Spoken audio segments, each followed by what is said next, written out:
Ini kita pantau kondisi terkini, proses pencarian dan kondisi korban longsor di Kabupaten Pekalongan, Jawa Tengah. Sudah ada dua jurnalis Kompas TV, Benediktus Aditya dan juru kamera Septa Yoga di lokasi pencarian korban dan juga rekan Gina Wirana dan juru kamera JB Roy di posko bencana longsor. Namun kita sapa terlebih dahulu rekan Benediktus Aditya. Bene, untuk saat ini masih ada 5 korban yang masih hilang dan masih dalam proses pencarian. Lalu seperti apa proses pencarian dan apakah ada kendala yang dihadapi oleh tim gabungan?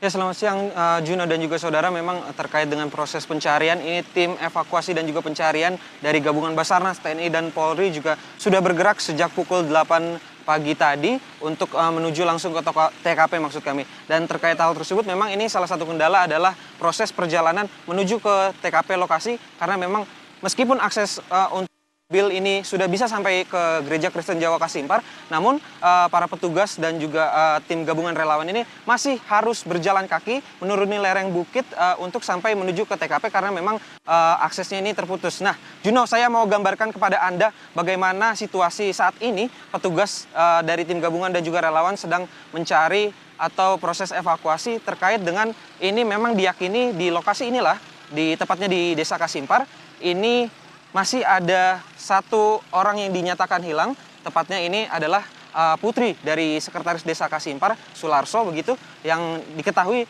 memang masih dalam upaya pencarian di lokasi ini. Nah, kalau bisa saya jelaskan kepada Anda, Juno, ini tadi beberapa tim gabungan langsung bergerak ke tempat di mana ini reruntuhan bangunan dari beberapa rumah. Setidaknya ada 3 rumah yang menjadi korban longsoran pada 20 Januari yang lalu di Desa Kasimpar, di mana ini para petugas masih membuka atau membersihkan puing-puing bangunan yang diduga di dalamnya ini masih ada korban yang dinyatakan hilang. Nah, Juno, memang terkait dengan titik pencarian, sampai dengan saat ini setidaknya ada 4 titik pencarian, di mana tepat saya mengabarkan ini merupakan sektor 2, yaitu di Desa Kasimpar, merupakan desa yang paling parah terdampak adanya kejadian tanah longsor yang menimpa pada 20 Januari yang lalu. Dan terkait hal tersebut, ini kendala selain juga terkait dengan akses menuju lokasi, memang para petugas juga sempat bercerita kepada kami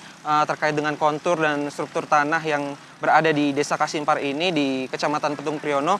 Ini tanahnya berstruktur atau berkontur gembur. Ini yang menyulitkan petugas untuk melakukan evakuasi berjalan kaki menuju ke TKP. Selain itu juga curah hujan yang sewaktu-waktu bisa jadi terjadi, karena memang ini yang dikhawatirkan jika nantinya hujan terus mengguyur begitu, ada kiriman air dari atas begitu, sehingga ini air akan menuju ke bawah, sehingga ini dikhawatirkan akan terjadi longsor susulan atau longsor tambahan. Nah, Juno, kalau misalkan kita lihat memang ini beberapa petugas juga mengerahkan 4 unit, setidaknya 4 unit pompa air bertekanan tinggi untuk membantu proses pembersihan dari puing-puing bangunan, karena bangunan ini tertimpa atau tertimbun tanah longsor. Dan terjadi ini, kalau bisa saya gambarkan kepada Anda, Juno, memang ini tadi petugas ramai-ramai langsung bergerak ke bawah karena ini diyakini masih ada salah seorang yang dikabarkan hilang, yang tepatnya memang ini rumah dari kepala maksud kami Sekretaris Desa Kasimpar, Sularso, yang jenazahnya memang untuk Sekretaris Desa Kasimpar, Sularso, dan istrinya sudah ditemukan pada hari pertama, namun untuk anaknya ini masih dalam lokasi pencarian. Nah, Juno, memang ini para petugas kalau dilihat berjibaku untuk menarik dan juga menggali yang diduga rumah dari Sekretaris Desa, maksud kami Sekretaris Desa Kasimpar, Sularso, yang berada di Desa Kasimpar. Nah, memang sejauh ini masih dalam upaya proses pencarian karena dugaannya memang salah satu korban ini masih berada di dalam reruntuhan bangunan tersebut. Dan kalau bisa saya gambarkan kepada Anda, Juno, ini merupakan hari pencarian atau proses evakuasi hari ketiga di Desa Kasimpar, Kecamatan Petung Kriono, Kabupaten Pekalongan.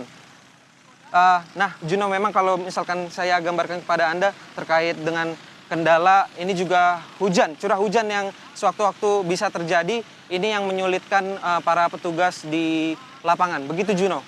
Terima kasih rekan Benediktus Aditya dari lokasi proses pencarian di Petung Kriono, Kabupaten Pekalongan. Namun kita juga akan menyapa rekan Gina Wirana yang memantau di posko pengungsian, terutama posko bencana longsor, Kecamatan Petung Kriono, Pekalongan, Jawa Tengah. Sudah ada rekan Gina Wirana dan juru kamera JB Roy.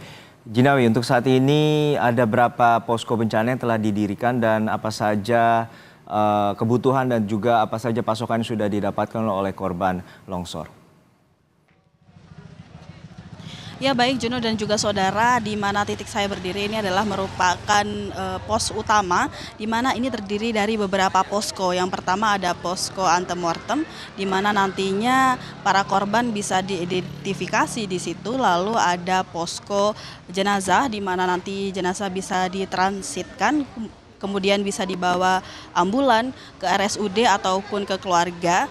Kemudian juga ada posko logistik yang berjarak sekitar 300 meter dari titik saya berdiri, di mana di sana mulai dari hari sore kemarin terus melakukan masak begitu untuk bisa memenuhi kebutuhan warga sekitar seperti itu. Lalu ada juga posko-posko relawan yang juga didirikan sejak kemarin, dan rata-rata posko relawan ini merupakan posko-posko dapur umum begitu.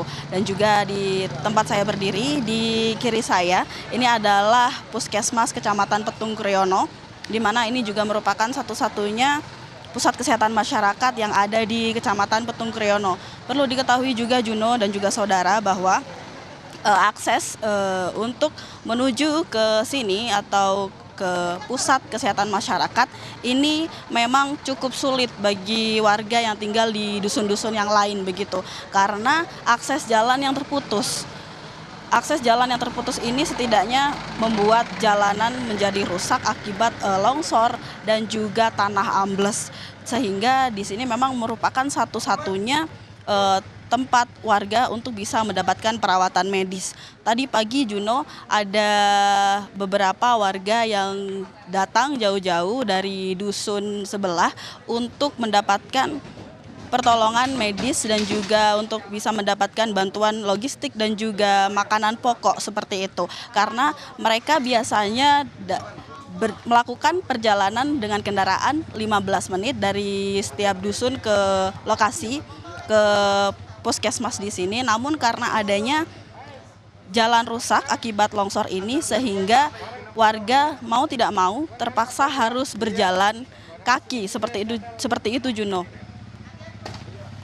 Baik, terima kasih atas laporan Anda, Jurnalis Kompas TV, Gina Wirana dari posko pengungsian di Kecamatan Petung Kriono, Kabupaten Pekalongan, dan juga ada sebelumnya rekan Benediktus Aditya dari lokasi pencarian di Pekalongan, Jawa Tengah.